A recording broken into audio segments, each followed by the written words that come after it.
A TV Cidade Verde está realizando uma série de entrevistas com os candidatos a prefeito de Teresina. Hoje, nós vamos entrevistar a candidata Lucineide Barros. Ela é candidata a prefeito de Teresina pelo PSOL. E está aqui hoje conosco no Jornal do Piauí. Para participar dessa entrevista, Elivaldo Barbosa, repórter de política, editor de política da Cidade Verde, Rádio Cidade Verde, cidadeverde.com. E Nádia Rodrigues, editora-chefe do Notícia da Manhã e também da Rádio Cidade Verde. Nós vamos trazer as informações do portal cidadeverde.com, a participação do cidadeverde.com com Yala Sena, que já está lá posicionada para participar também dessa entrevista com a candidata Lucineide Barros. Queremos também agradecer a audiência de você que está nos ouvindo pela Rádio Cidade Verde, que transmite ao vivo essa entrevista também. Obrigado a você que acompanha a Rádio Cidade Verde. Candidata Lucineide Barros, boa tarde, seja bem-vinda aqui ao Jornal do Piauí. E já começo fazendo a primeira pergunta.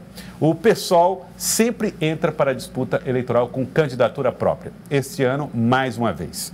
O que é que muda as pretensões do PSOL em relação às candidaturas anteriores? Que cidade de Teresina vocês esperam construir para os teresinenses? Boa tarde, Joelson. Boa tarde, Elivaldo, Nádia. A todas as pessoas aqui do estúdio, a Yala e a quem nos acompanha. Na verdade, não muda em termos da pretensão, né? Nós estamos em um processo que vem de uma participação social permanente na vida de Teresina, do estado do Piauí e do Brasil, porque o PSOL tem uma bancada nacional pequena, porém muito aguerrida, muito combativa, e ao longo do tempo o que a gente tem feito é lutar por vida digna, especialmente para a maior parte da população, e quando faz isso, faz no sentido de ajudar a sociedade a se organizar para compreender que tem direito, para compreender que esses direitos se fazem através da luta. Mas nós entendemos também que é necessário disputar poder nos espaços institucionais. Nós estamos, por exemplo, nesse processo eleitoral apresentando mais uma vez uma proposta socialista para Teresina, baseada numa perspectiva, numa defesa que é a de construir Teresina para o bem viver. E eu posso falar um pouco sobre isso, acho que vou ter a oportunidade, mas quero dizer inicialmente que isso não se faz em passe de mágica, né? Isso se faz, na verdade, por essa construção que a sociedade precisa tomar os seus destinos na mão, mas também por decisões políticas, por decisões administrativas. É por isso que a nossa atuação sempre é uma atuação que privilegia a participação social e a disputa dos poderes, inclusive do poder administrativo. Candidata, é a primeira vez que a senhora entra numa disputa política, mas a senhora tem uma ligação já com a história de Teresina, através dos movimentos populares e da própria organização do partido, né? No caso do seu partido, que é o PSOL. E como a senhora se apresenta para a população de Teresina? Que experiência a senhora espera emprestar para a Prefeitura de Teresina, caso seja eleita prefeita da cidade?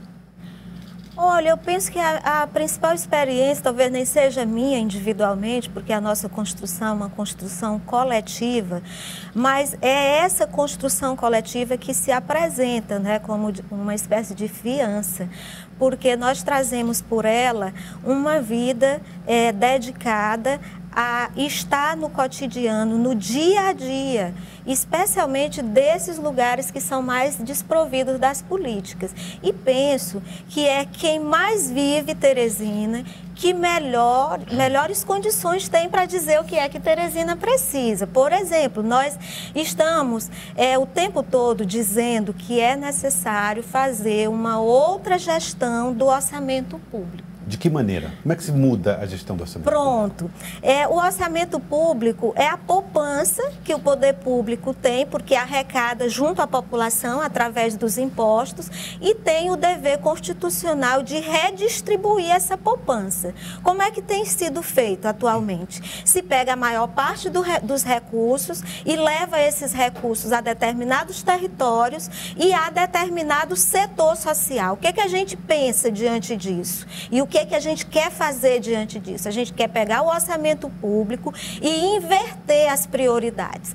Todo mundo tem direito, mas prioridade é aquilo que vem primeiro. Então, quem é que deve ter, primeiramente, o acesso aos melhores recursos? É quem mais precisa. Afinal, quem mais precisa também paga imposto, também tem direito Quais são os critérios para definir essas prioridades? Olhe, eu poderia citar alguns exemplos. Em relação ao saneamento básico, nós temos a maior parte do esgotamento de Teresina sendo jogado nos nossos rios, que cria problemas ambientais seríssimos, né? Todas nós e todos nós sabemos disso. O pouco do esgotamento sanitário que é tratado é de uma população que está concentrada ou na zona centro ou na zona leste, nessa parte que é conhecida como a zona nobre da cidade. Aí a pergunta é o seguinte: quando a Organização Mundial da Saúde diz que a cada R$1 investido em saneamento se economiza R$4 em saúde, então a saúde dessa população que fica longe, que está na periferia, não vale? Né? A gente vai ter que continuar assistindo depoimentos como o do Luiz, que passou aqui agora há pouco, dizendo que vai ter que passar de 6 a 9 meses esperando uma cirurgia para respirar. Não é para qualquer coisa, é para respirar. Outro exemplo que a gente pode citar, a juventude que está nas periferias. Eu posso citar, por exemplo, a Vila Irmanduço, um lugar que eu conheço muito bem, né? Que estive lá desde o início. Atualmente, eu vou dizer, eu não tenho andado muito pela Vila Irmanduço, mas é um lugar que eu conheço muito bem. O que é que a gente pode observar? A Vila Irmanduço não tem um equipamento público de esporte e de lazer em condições dignas para acolher a juventude, né? Bom, aí você pode dizer, não, mas a Vila Irmanduço é uma ocupação. Sim. É verdade, mas a gente pode pegar outro exemplo. Vamos pegar o Jacinto Andrade, um empreendimento habitacional que vem com recurso público, que foi planejado. No Jacinto Andrade, gente, não tem uma praça. Não tem uma praça. Então, são exemplos como esse que falam que os recursos públicos, eles são seletivos do ponto de vista das decisões políticas e administrativas. E qual seria a saída? A senhora inverteria, por exemplo, o orçamento popular, que foi um mecanismo criado pela Prefeitura nas gestões tucanas para ampliar a presença direta da população, influenciando verbas através do orçamento geral do município. A senhora ampliaria esse espaço que ainda é, de certa forma, reduzido em relação ao bolo geral do orçamento? Elivaldo, não apenas ampliar, como dar a possibilidade de acesso à população à totalidade dos valores de investimento. Orçamento é custeio e investimento. Custeio é para manter o que já existe, investimento é para construir coisas novas. Então, o percentual que é dedicado ao orçamento popular é algo em torno de 3%. Não é, a senhora do acredita orçamento. que deva estender a todo o orçamento? Não, a todo o orçamento, a todo o orçamento. E vamos fazer como? Vamos fazer chamando todo mundo a discutir. Hoje, Joelson, há mais dinheiro para as emendas parlamentares do que para o orçamento popular. A que isso vem servindo? Isso vem servindo à dependência política, não é? É o vereador que se torna o salvador da pátria com dinheiro público. A senhora acabaria as emendas parlamentares? A nossa pretensão é essa. A nossa pretensão é essa. O papel do vereador, o papel do parlamentar é outro. É fiscalizar o recurso público, é constituir lei, o marco jurídico necessário para que se tenha as boas políticas. Mas sendo ele eleito pela própria população, ele não tem legitimidade de representar a população também através das suas emendas? Com certeza, mas ele vota no orçamento. E ao votar no orçamento, ele pode determinar como é que esse bolo se distribui. Então a prefeitura seria totalmente autônoma sobre as finanças públicas? Não a prefeitura do ponto de vista administrativo, mas a prefeitura do ponto de vista da representação da sociedade, que inclusive representará o poder legislativo também, porque quem está na Câmara Municipal são cidadãos, são pessoas. Com isso se quebra a relação moradores. política também de dependência de um poder do outro? Sim, na verdade a Constituição já diz como é que deve ser isso, né? Diz que os poderes devem ser independentes e harmônicos. E quem é que faz o fiel da balança? Quem faz o fiel é o interesse público, ou pelo menos deve ser o interesse público. Então, nós entendemos que lidar com o interesse público é lidar com a escuta sensível, honesta, correta à população. Porque vale dizer que o orçamento popular é uma conquista da sociedade, não é? Quem lutou por isso foram os movimentos populares, mas ele não se constitui na prática. As obras do orçamento popular estão permanentemente em atraso, porque sequer há uma prioridade na aplicação desse recurso, que já é tão pouco. E Alacena, cidadeverde.com.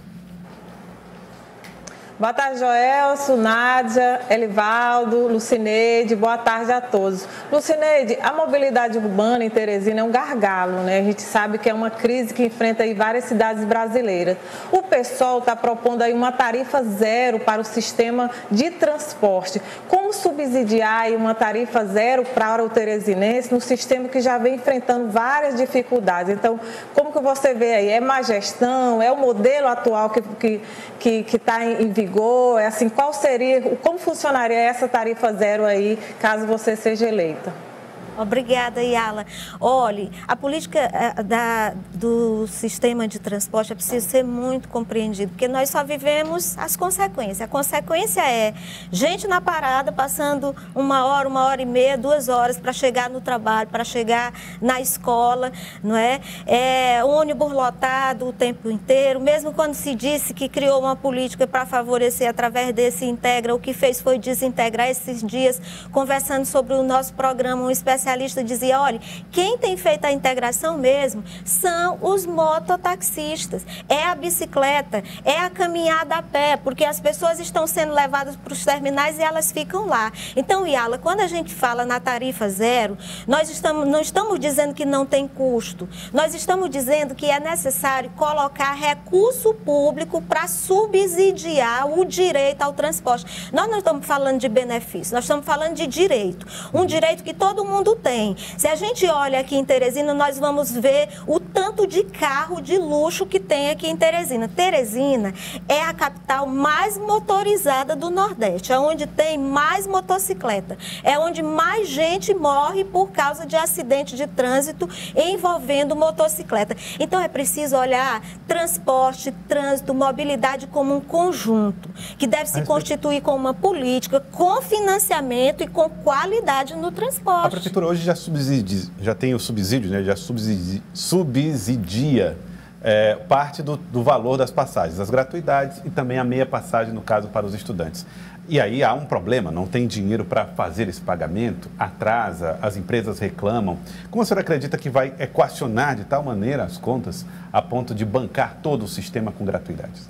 Invertendo as prioridades, mais uma vez, como eu estava dizendo em relação ao orçamento, não é? É necessário botar o que se tem sobre a mesa e, a partir disso, ver como é que está a distribuição atual.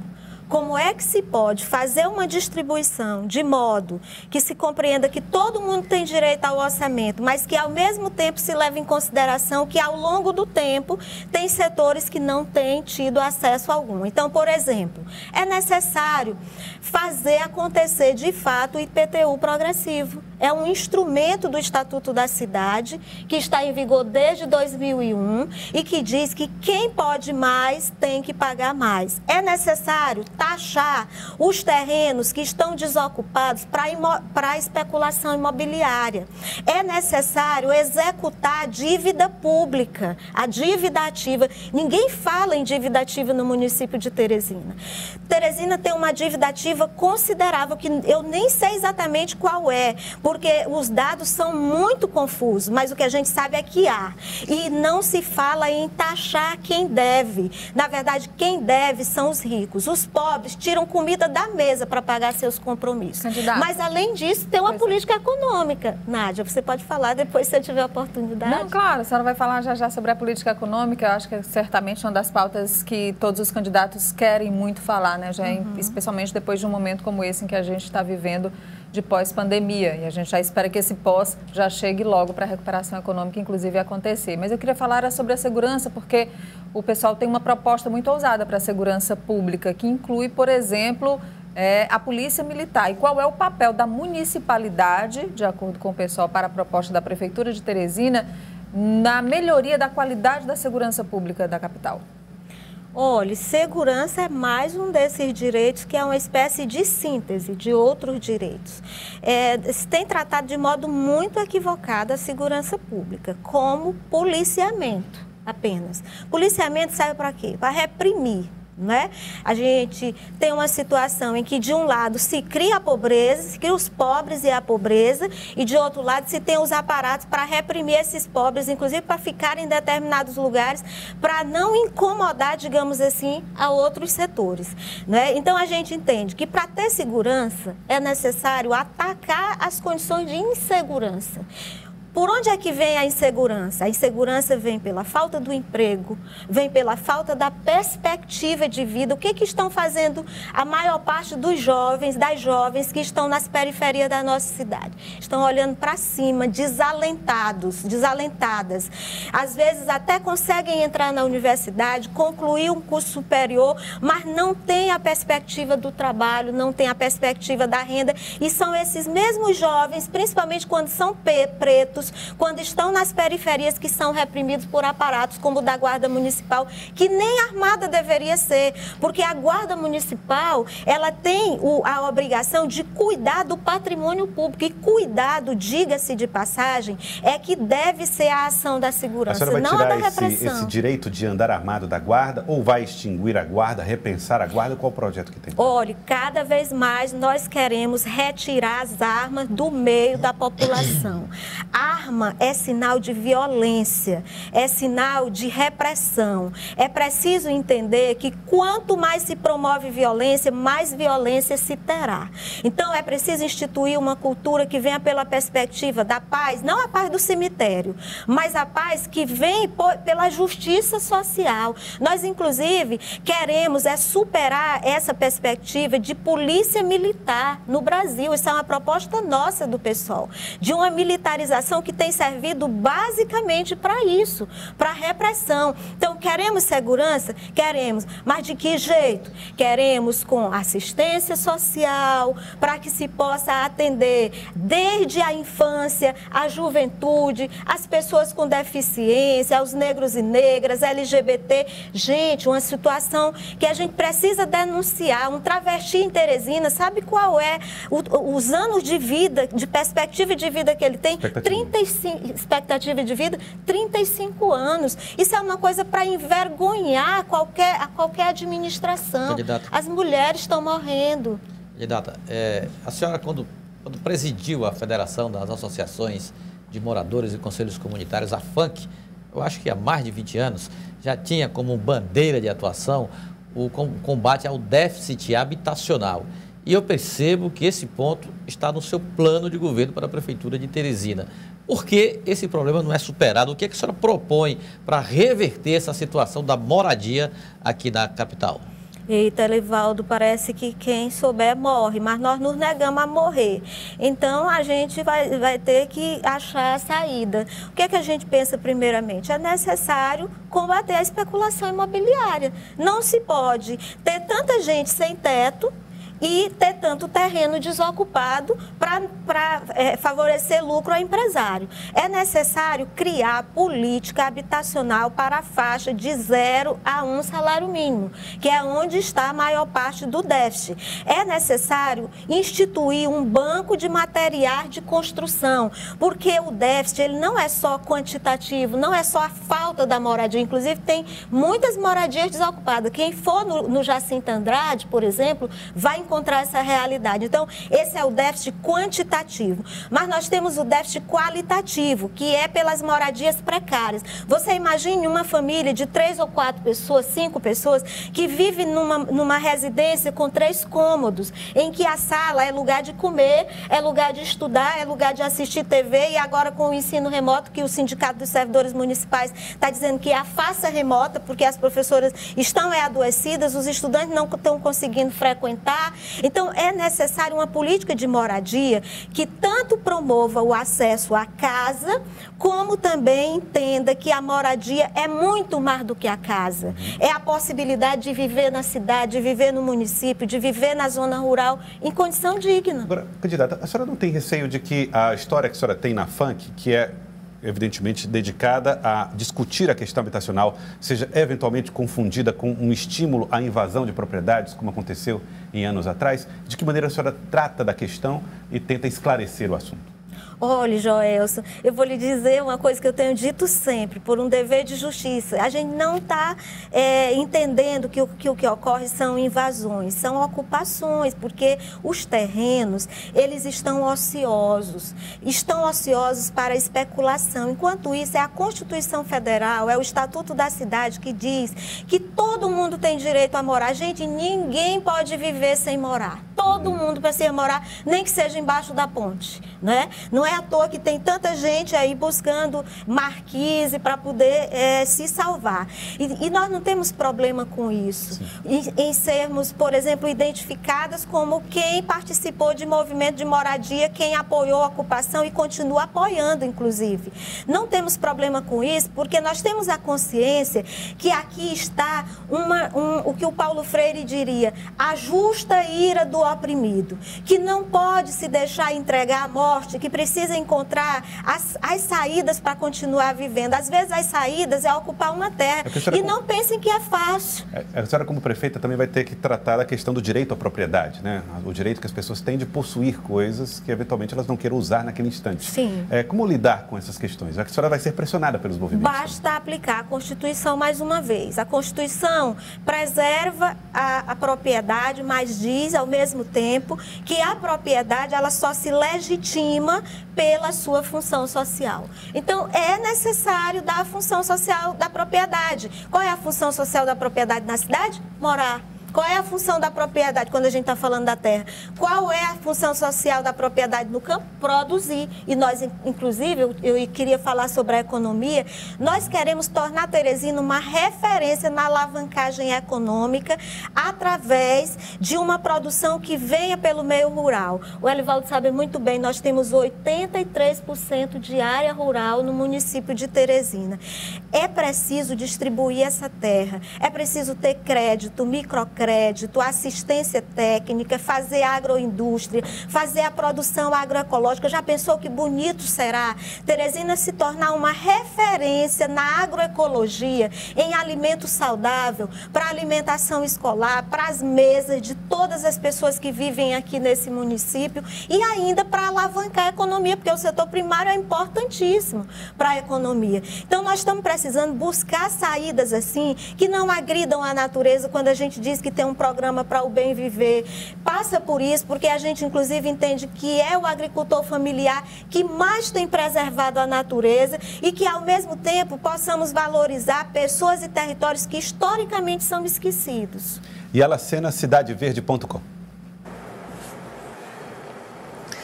Lucineide, você é mulher, negra, infelizmente a gente vê comentários tipo, não, ela é mulher, não, não tem experiência, não, ela é de um partido que é radical.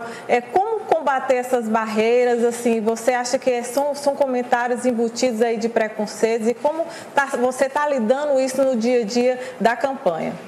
Oi, Yala, realmente não é fácil e nunca foi, na verdade, né? A gente não vai parar diante disso, nós estamos também num processo de educação social, de dizer que a sociedade, que o poder administrativo, o poder político, o poder econômico, todos os poderes que estão aí e que a sociedade deve fazer uso é para todo mundo, é para os pretos, é para os brancos, a maior parte da população desse município é de gente preta, às vezes não se reconhece, mas e é necessário que essas pessoas estejam representadas. Eu também tenho esse direito, mas não estou nem querendo nada para mim. Na verdade, o pessoal quer uma oportunidade de administrar com a população de Teresina. Então, vai ser nessa condição de mulher, nessa condição de negros e negras. O que a gente pensa que é mais importante é o compromisso social. A senhora acredita que essa campanha é uma campanha justa? O pessoal até tem conseguido chegar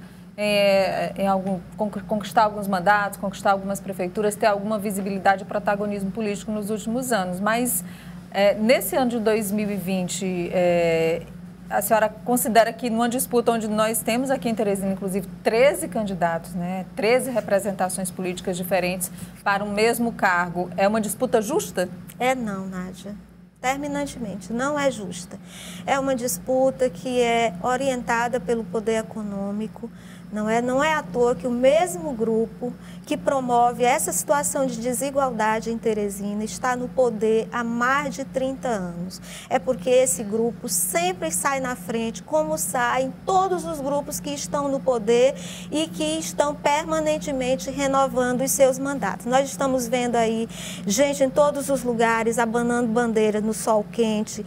Nós estamos vendo um farto material começar a ser distribuído. Nós não vamos ter esse tipo de campanha. A nossa campanha é chamando as pessoas a vir discutir política. Mesmo você que não gosta de política, precisa se dar conta que é a política que decide a vida da gente. É a política que bota comida na mesa, que tira comida na mesa, que bota o ônibus na parada, que tira o ônibus da parada, que bota a gente para morrer na fila esperando um atendimento médico ou que promove o atendimento médico. Então não tem outro jeito. Nós vamos discutir política porque esse é o caminho e vamos, inclusive, ajudar a população a se convencer da importância disso. O pessoal se identifica com as outras candidaturas de esquerda? Sim. Com todas elas, inclusive a do PT? Nós temos um reconhecimento que existe uma esquerda no Brasil que é combativa, que nesse momento eleitoral aqui em Teresina ocupa caminhos diferentes em termos de candidatura. O PT já teve a oportunidade de mostrar a sua condição de esquerda e, infelizmente, tem negligenciado muito. Nós entendemos que tem muitos quadros do PT que defendem a esquerda, que são da esquerda, mas o governo do PT não dá esse testemunho. A senhora chegou a apoiar o partido, né? Eu fui filiada. Eu me desfiliei do PT em 2002, na época da primeira reforma da Previdência, quando nossos companheiros e companheiras que depois fundaram o PSOL foram expulsos. Naquele momento ali, a gente já teve a prova de que nós não tínhamos um governo para a maioria, infelizmente. Um governo que se constituiu numa luta pela esquerda, mas que não conseguiu se manter por aí. E ela ser na cidadeverde.com.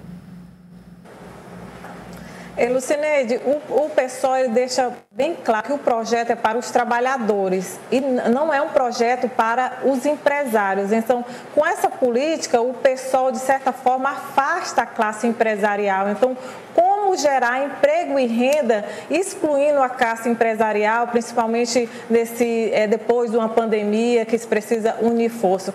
Que política é essa exatamente? Eu queria que você esclarecesse melhor. Na verdade, não há exclusão do setor empresarial. Nós estamos numa sociedade de livre mercado.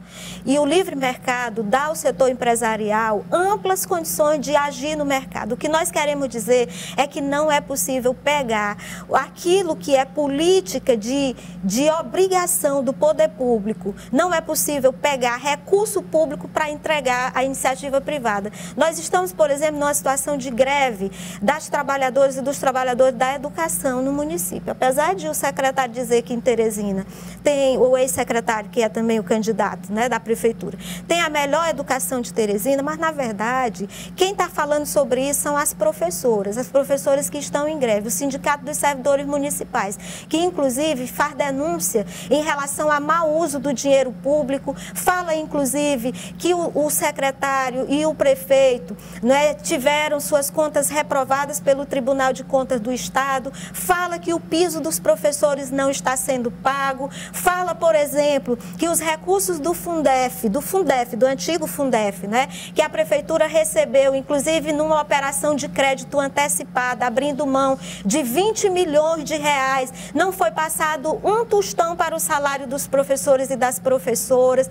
Então, nós estamos dizendo que o que não pode é a prefeitura continuar fazendo o seguinte, pegar dinheiro da educação, da escola das crianças e passar para a Fundação Lema, para o Instituto Alfa e Beto, certo? Para o Instituto Ayrton Senna, Teresina para fazer a gestão da educação no município. Quando é obrigação fazer a gestão, a obrigação é do prefeito, é do secretário, é da administração municipal. Por que se faz isso então? Para favorecer o empresariado. O empresariado não precisa disso. Já tem seus próprios meios de constituir riqueza, de constituir lucro. Não é à toa que a distância entre os que ganham mais e os que ganham menos no Brasil e em Teresina é tão grande. Por falar em educação, o que a senhora defende para o pós-pandemia na retomada deste segmento que não tem ainda uma previsão clara de restabelecer o pleno funcionamento da rede municipal de ensino?